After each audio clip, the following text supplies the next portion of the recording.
Hello and good morning and welcome to Morning Brew on Labour Social with me, Graham Hughes. Big thanks to John Bull in the super chats, £5 super chat. Morning all from a very cloudy Aberdeenshire. Well, I'm broadcasting today back in Durham, and it's very cloudy here too.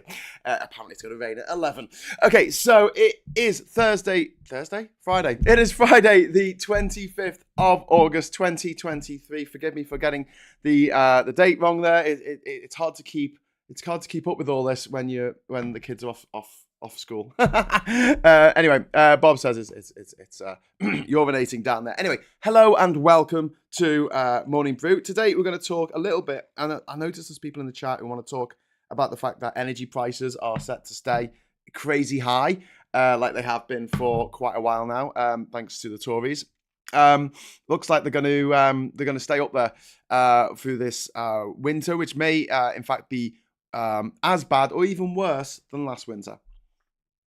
Meanwhile, energy companies, oil companies, gas companies posting record profits.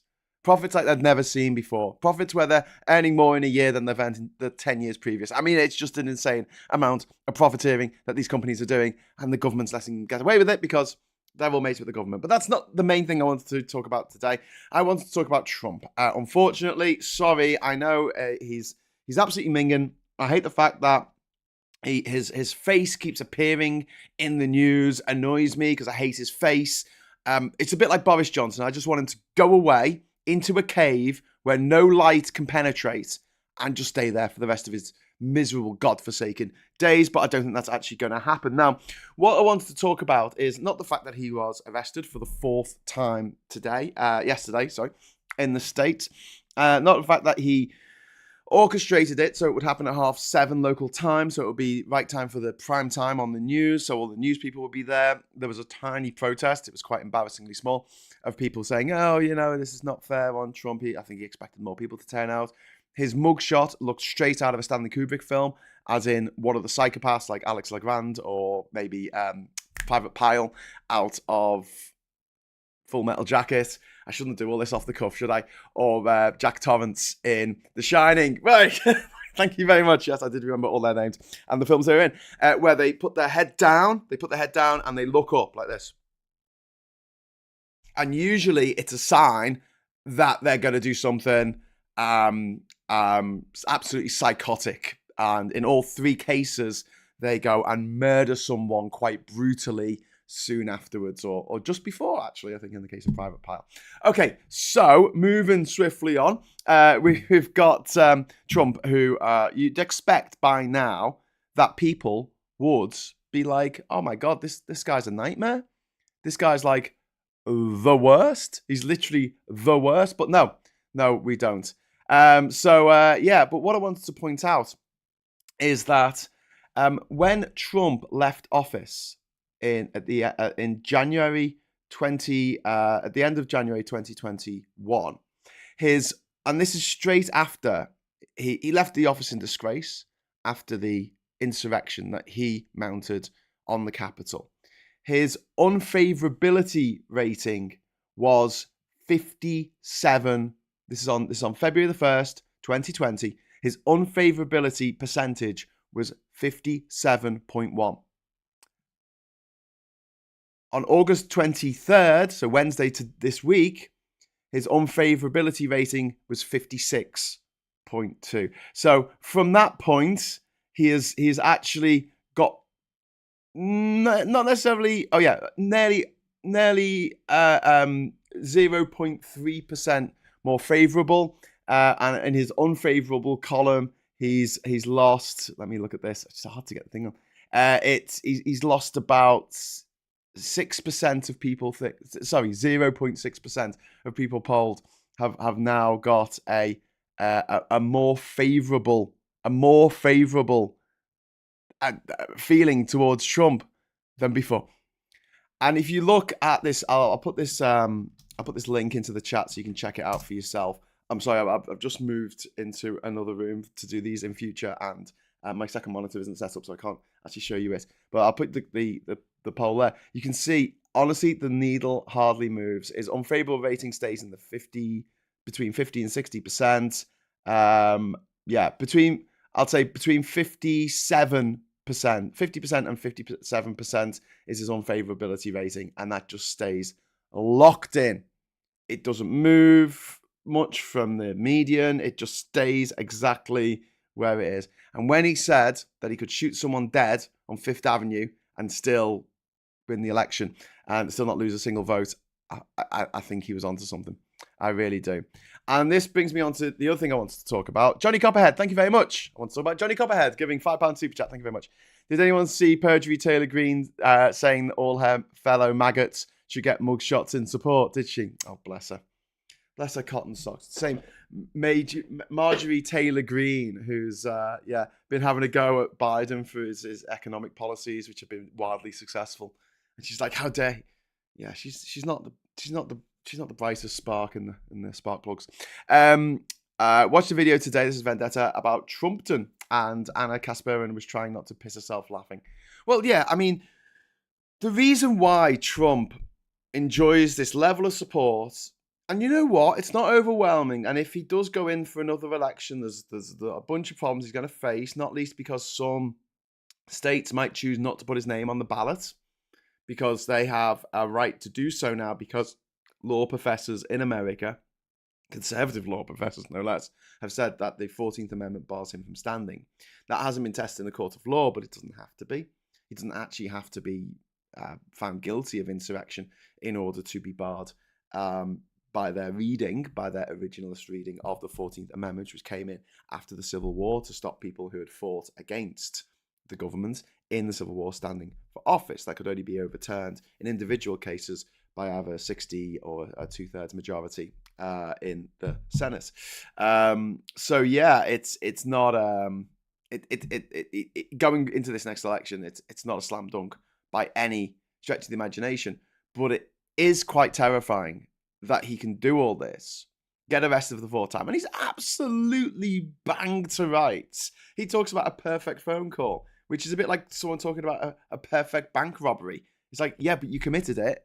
You did that thing. You did that thing that you're accused of. And he is accused of breaking the law, ringing up the governor of Georgia and asking for 11,780 more votes, which is one more than we have. I mean, come on. And just before I go on to talk about the mentality behind all this, I just want to say that one of the things I notice about the right wing, they are so forgiving. They are insanely forgiving. They're the most forgiving people you'll ever meet of their own. Of their own. Literally, you could have a right-wing pastor found off his head on crystal meth in a hotel room with a rent boy with his pants around his ankles, and the right will forgive him. Because he'll say, oh, the devil made me do it. That actually happened. Ted Haggart. Look it up. No, don't look it up. Don't type that into Google. And Trump is forgiven for anything he does. Anything. It's almost like he has credit. Sorry, I'm just going to shift my chair over. It's almost like he's got credit in the bank where he can just get away with anything. And people go, yeah, it's all right, though. Because it's Trump and we love him. You know, it's bizarre. It's the same kind of love that a mother would have for their child who has committed a crime. And they're like, oh yeah, but I still love them, and no matter what, and I think they're innocent, and I think that the system's out to get them. You know, that kind of like that absolute blind love for somebody or something. And Trump has that. Boris Johnson has that. You still have people now to this day defending Boris Johnson, which is mind-blowing. Like, how could anyone defend that man? I mean, Jesus, he was partying when we couldn't go out the house. And you got all these right-wing people going, yeah, but did we all like follow the rules of lockdown? Did we? Yes. Because if we didn't, we got a massive fine. Like, people who had a party in their homes got a £10,000 fine. Boris Johnson got a £50 fine. And he's a multi-millionaire who can earn £1 million every time he does a speech, which is a bumbling, unfunny, terrible pastiche of a 1970s stand-up stream of consciousness comedy spot at the Edinburgh Fringe. It's just, okay. It's like when you see some artwork that someone spent £1 million on and you're like, how? It's awful. It's ugly. Why would you even want that in your house? But, you know, they value it. This, whatever the value is that it's given is the value, which is kind of mind-blowing to me. But you don't see this with the right when they have on their attitude towards people on the left. You know, they hold a grudge forever, for absolutely ever, if their political allegiance is different. If it's someone on the left, they will not let them get away with an inch. They will not let Keir Starmer get away with having a beer with a curry in Durham while the Hartlepool by-election was going on. They wouldn't allow that. That led to 7, 8, 9 front page stories about him having a freaking beer. He buys a field across the road from his mum's house that makes it into the newspaper. What a bastard, eh? He bought a field. And it's one of the reasons why, and I know we find this frustrating, but it is one of the reasons why why Labour tread so carefully in everything they do and say, because they know that they will get crucified. They will get crucified. I remember last week, what's her name? Sorry, I still got breakfast between my teeth. Sexy. Angela Rayner talking about going partying and raving till 5 a.m. and the newspapers come, oh, does she? You know, she's supposed to be the deputy leader of the Labour Party. Oh, she might be our deputy prime minister. Great. Did they do the same thing to? Did they pull what's his name? Gove, Michael Gove. Did they pull him over the coals? I don't think so. I don't think so. Anyway, right, let's just jump into the column here and let's the column, the chat. Some have already got their mugshot. Amy Kremer for one. I think ABK should do an Americanized Camberwick Green with Windy Miller going on a spree. YouTube has just told me that you're live, Graham. Oh, good. Thank you, YouTube. He's the cult leader of the Deplori. He won't be massive shifts in his support base anymore. No, I mean, that's basically it, isn't it? But it is a bit disturbing that over 40% of the American population, when polled, when asked, say, yeah, he's our guy, and I'll stay with him for everything. I'll march through hell for this man, who wouldn't, in return, piss on these people if they were on fire. And this is the mad thing, like Boris Johnson has nothing to do with any working class people, and yet working class people vote for Boris Johnson. Why? And someone was talking about this. I think it was Dom Jolly, actually, talking about conspiracy theorism being a mental health issue. And I just thought about it. I thought he's absolutely right. He's absolutely right. And we need to start treating it as such. Not to stigmatize it in the way that other mental health problems are stigmatized, but to shine light on it so that people know that before going in for something that's a conspiracy theory, they know that there's an accusation that might be out there that, you know, they might have a mental health problem, and that is what's facilitating that belief in absolute abject nonsense. I mean, you could go a bit far with this. I mean, you could say that being religious is slightly not, how do we say normal? Because we can't, nothing's normal, but not healthy. Should we say not healthy? Is that a best way to put it? It's not the best thing for your mental health to be religious, I don't think. You know, some people get along with it, but in general, I think it causes more harm than good.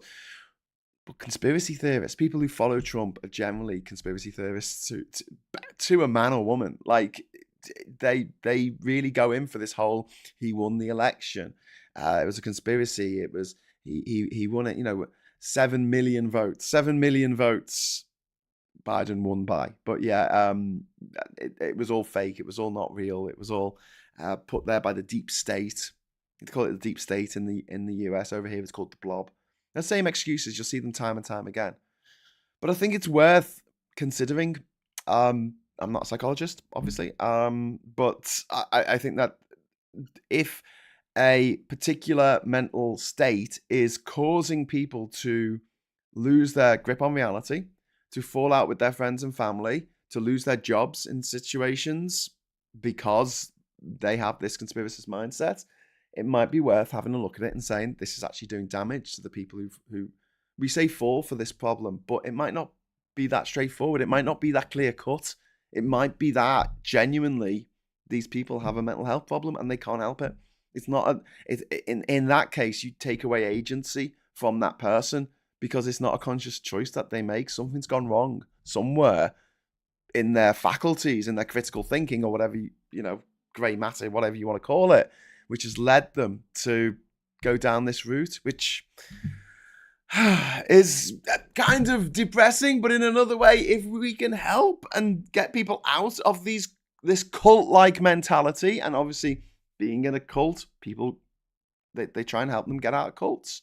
But then people go all the way to saying, well, people being gay doesn't help, does it? So we'll try and cure them of being gay. And I'm just like, no, it's not actually harming anyone. It's not, causing society to crumble from within.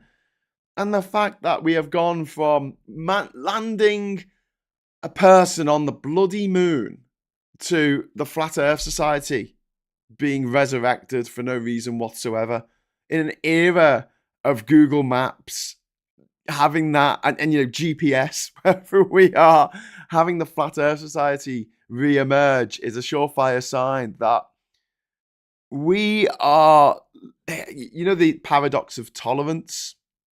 If you're too tolerant, then tolerance ends because the fascists take over. That's where we are at the moment. I feel like in some cases, because we don't want to stigmatize people and because we don't want to be mean, we're allowing people, especially the people who are against vaccines, for instance. I mean, come on, you're doing irreparable harm to the planet. I mean, people who think that climate change is nonsense, they are doing irreparable harm to the planet. There's only about 70 odd individuals who own companies or run companies that are causing nearly all of the CO2 emissions in the world. And they need to be stopped. Those people need to be stopped. But while there are people who are still willing to be interviewed on the street or go into a news studio and go, I don't believe in climate change, even though it's quite clearly happening all around us. There's a really sad story on the BBC website yesterday about these penguins, emperor penguins, young emperor penguins, thousands of them killed when the ice underneath them collapsed last year. And then you found out about it on the satellite imagery yesterday, and it's just heartbreaking. It just really is. Have flat earthers seen Google Earth? Do they think the moon and other planets are flat too? Yes, absolutely. What I want to know is this. Okay, for the flat earthers, as many of you know, I travelled from Uruguay to Papua New Guinea without flying. So I took boats and trains and buses and things. And I went around the Pacific Islands. But I mean that journey in itself, and the bottom bit of South America, all the way through the Caribbean, North America, Europe, Africa, Asia, down to Papua New Guinea. The moon turns over. So when we're in the UK, the moon is this way up, and then when you're in Australia, it's literally the other way up. How does that work on a flat Earth? I want to know. I'm just quite intrigued. Like, if the world, how does that? Because I can see how it works if it's a globe and the Australians are literally standing upside down to us, so they're effectively standing on their heads. I guess that makes sense to me. But if it's flat, why did the moon change? I saw that with my own eyes. It's not something that I've been told or read in the book or part of a conspiracy. I'm not going to go down that rabbit hole. That's my take on it. I'm just like, what? My take on vaccines, when people go on about vaccines, I go, okay, so let me get this straight. The bad guys in all this are the people from Medicine Sans Frontières who walk for 2 days, 3 days along a dirt track in the jungle in Gabon with a fridge. They go with a little fridge on wheels, right, on one of those little trolley things, through the jungle to get polio vaccines to the kids in the village. And they're the bad guys. Or maybe in the Democratic Republic of Congo, maybe in the east of Democratic Republic of Congo, putting their lives on the line to give vaccines to kids. And apparently that's a bad thing. They're doing the devil's work somehow. And the good guys are the people who make loads of money selling vitamins and things or health supplements on YouTube. All right, mate. The music group Devo and their life philosophy statement, we're devolving, and they made that 1975-ish. That's from Hugh. Devo, did they sing Whip It real good? Sam, £10 super chat, thank you. I said immigration is positive for economy. Reply, this is incorrect. Migrants are a net cost to the state and British people. This has been a fact for over a decade. Previous estimates were 400 billion. No, that's simply not true. I mean, yeah, you are right, Sam. It is a positive for the economy. Thank you for the £10 super chat. But this idea that the migrants are a cost to the British state, they're not. especially EU migrants. They were a net beneficiary to the state. And also the fact that we have an aging population. Loads of people aren't working now because they're too old to work and they're retired, but they're more likely to get ill and cost the NHS money, and someone's got to pay that. It's not like the money that they, the tax that they paid in 1960, their 2 shillings a week is paying for their MRI now. It's just... Anyway, Canal for up there. Thank you very much for my 20 Singaporean dollars there. YouTuber Folding Ideas has a fantastic video on flat earthers. The cult is scary and irrational, but has nothing to do with the literal proposition of an actual flat earth. I know, it's kind of like finding someone who agrees with you that a band is good. You know that band that you like that literally nobody else likes, and then you find someone else and like, oh my God, that's my favorite band, and you're like, wow, oh my, that it's that kind of thing. Yeah, we're a social animal. We like it when people agree with us on things. So even if they are bloody crazy. Show flat earthers that Carl Sagan video in Greece proves how the Greeks proved the Earth was spherical. That's from Ventus. I've not seen that video of Carl Sagan. Big fan of Carl Sagan. He was a big loss to us in the 1990s when he died. Big loss to humanity. As far as I'm aware, the way that they sussed out that the world was round was actually not done. It was done by Greeks, but it was done by Greeks in Egypt under the Ptolemaic Empire, the Ptolemaic dynasty. Sorry. And what they did was they put a stick in the ground in one place at one time, and they had another stick at the exact same time, and they measured the length of the shadow, and they knew the exact distance between the 2 sticks, and from that they extrapolated the size of the world. And they were only a couple thousand miles out. Like, it was very, very close. Very close indeed to what it actually was. And as I've said many times before, I don't think that Queen Isabella and King Ferdinand of Spain and Aragon would have given 3 ships to some Italian, some crazed Italian who wanted to sail off the edge of the world. I just don't think that would have happened. You see a different face of the moon, same way round in ours, relatively. I prefer looking at clocks. It shows that the Earth is a spinning marble. You don't see a different face of the moon, Hugh. The dark side of the moon, the far side of the moon, I should say, because the dark side changes as the sun goes around. But no, as the moon goes around the Earth, actually. But yeah, the far side of the moon, we can't see it from this planet. You only see from the surface of this planet. We can only see the side that's always facing us, in the same way that if you're standing in the middle of a roundabout and a car is going around you, you're never going to see the far side of the car. Yeah, the other side of the car could have, you're an idiot, whatever your name is, on the other side of the car. You would never see it because you're in the middle of the roundabout. You cannot see on that side. Same at the moon. But yeah, you are seeing it upside down because you're literally standing upside down on that part of the planet, because you're, instead of standing here, you're standing under here. I couldn't show you the bottom of my microphone. Wow. Gary Arnold, £2, correct, says Gary. Thank you very much. I don't know what I'm correct about, but yes. So anyway, back to Trump briefly. I'm sorry to bring this up. And I know that we don't really like talking about him because it is so depressing that so many people have been hoodwinked into this cult, this personality cult. But you see the same sort of behavior with people who are massively into Boris Johnson, or dare I say, Jeremy Corbyn, who will not listen to any kind of reason about anything, even a mild rebuke, even a mild criticism. It's as though you've just told them that you're dating their nan and she loves it. I mean, their reaction is just like pure vitriol.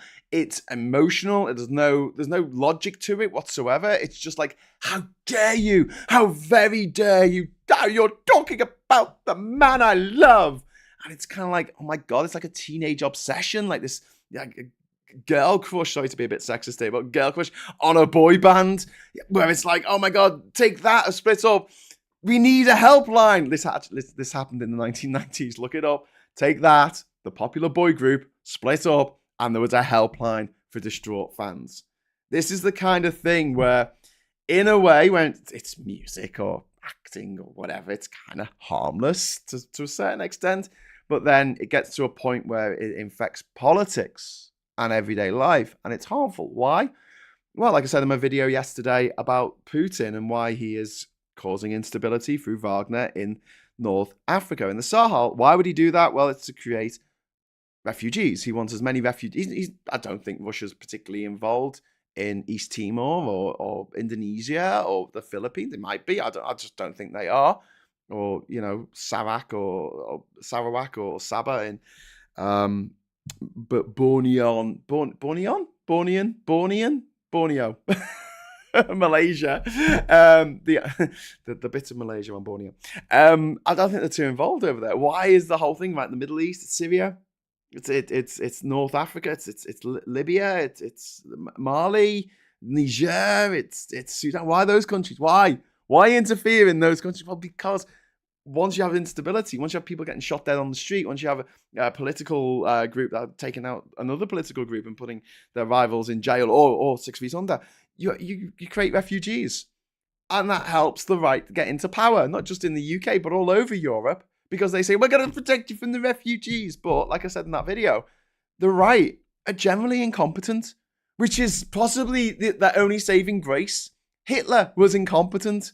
If Germany had a competent leader during World War II, they might have won, but they didn't. They had a lunatic, dropout art student who didn't know his arse from his elbow, who's good at making speeches and rousing people up and generating that kind of personality cult that Trump has, that Boris Johnson has. But he didn't have the logistical mind. He surrounded himself by clever people who, were scared to wake him up when D-Day happened. Oh, should we wake up the Fuhrer? Oh, no, you got to let him sleep. Literally, the Allied forces of 36 different countries had just dropped in Normandy, and no, we better not wake him up.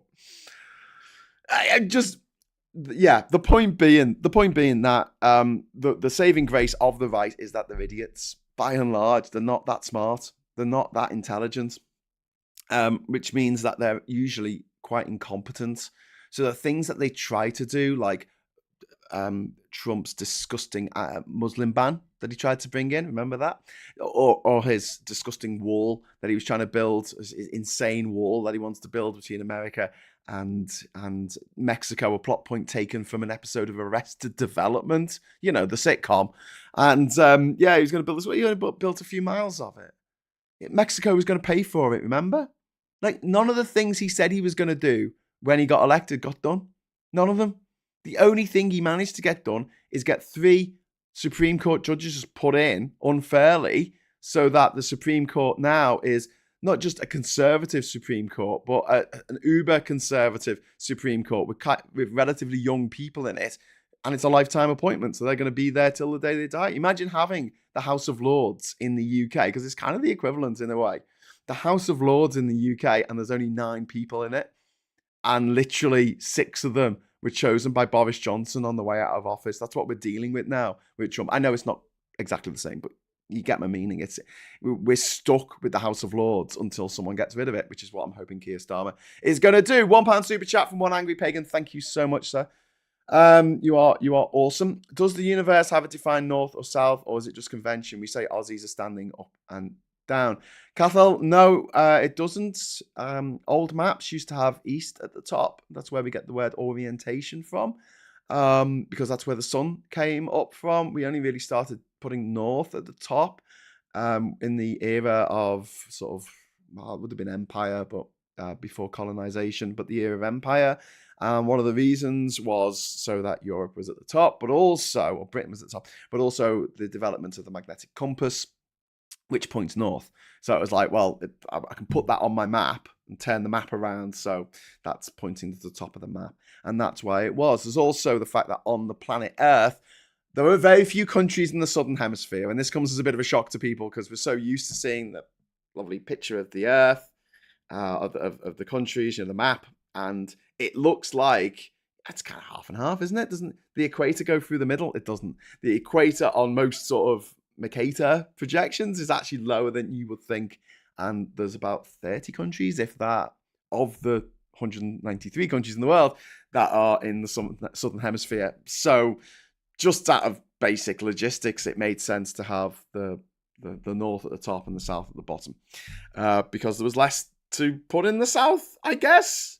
But then there's a lot of politics that go into map making, and we'll do an episode of that on another channel on another day, because I find it fascinating. But basically that's why the top became north. I think it was the development more so than anything else of the magnetic compass. I might be wrong. I don't know. I'll do my research before spouting off about this in future, but that's what I just got in my head. I had no idea east used to be up. Yeah, well, it made sense because that's when the sun came up. It's like when you're in Ethiopia. when they say to you that the bus arrives at 3 a.m, right? They mean 3 hours after the sunrise, which is usually around 9 o'clock. If you turn up at the bus station in Addis Ababa at 3 a.m, it's not going to be open and there's going to be no buses. Hashtag just saying. I don't know anyone who could have made that mistake. But yeah, one to watch out for. People have different ways of doing stuff. But yeah, in the Mediterranean, I know the maps that survive of the Mediterranean at the time did put the east at the top, I think. And also, if you look at the map that way, if you look at the Mediterranean that way, and don't forget, Mediterranean means Middle Earth. It means middle of the earth. It means Middle Earth. It made sense because you had all these. You had Carthage, you had Athens, you had Sparta, you had Rome, you had Syracuse, Sicily, and you had all these places that were around the water, and the water was the highway because you got on a boat, you go anywhere. Brilliant. That's the fastest way to get somewhere. You wouldn't go all the way to like Tyre or somewhere from Rome. You wouldn't go overland. Sod that, you take a boat, which is why it was so surprising when Hannibal turned up with his elephants over the Alps, because they weren't expecting that. They were expecting Rome to be attacked from the sea. They weren't expecting it to be attacked from the land. Anyway, sorry, I just kicked the camera as well. Sorry if I just jiggled about that. This new setup's new to me. Hughes says it's all relative to Greenwich, southeast London, just south of the Thames. Greenwich said north is that way, and that was the end of the matter. Going clockwise, north, east, southwest, orders. Well, it's also to do with orienteering, which comes from the word for the east. But I mean, trying to get around on a boat is difficult. Like, we talk about using sextants and things and celestial navigation, but good luck if it's cloudy. You know, you want to navigate using the sun. Good luck if it's cloudy and raining. So they had to have some ways of knowing where they were going. Magnetic compasses were fantastic because they meant that you could always find your way north. And if you could do that, you could point your ship not north. So you knew at least you were going east or west or south from what the magnets, from what the compass said. And that worked. It just worked. And when we talk about the Mercator projection, the reason why it's still in use today in shipping, even though it's possibly a bit racist because it makes bloody Greenland, which is tiny, looks like it's the same as Africa, which is huge. But it's great for using when you're shipping because the idea is that all the lines going up all point north. They all point to the magnetic north, which is moving, by the way. It's moving quite fast. It might flip to the south within our... I don't know if it's going to do it within our lifetime, but certainly within the next 1,000 years or so. I can't bear this box. You're alongside history. Don't forget that. I remain committed to a far better reunited Ireland with economic liberty for all. Okay, I'm quite like to see a united Ireland. Sorry, Gnome. I wasn't even talking about Ireland. But okay.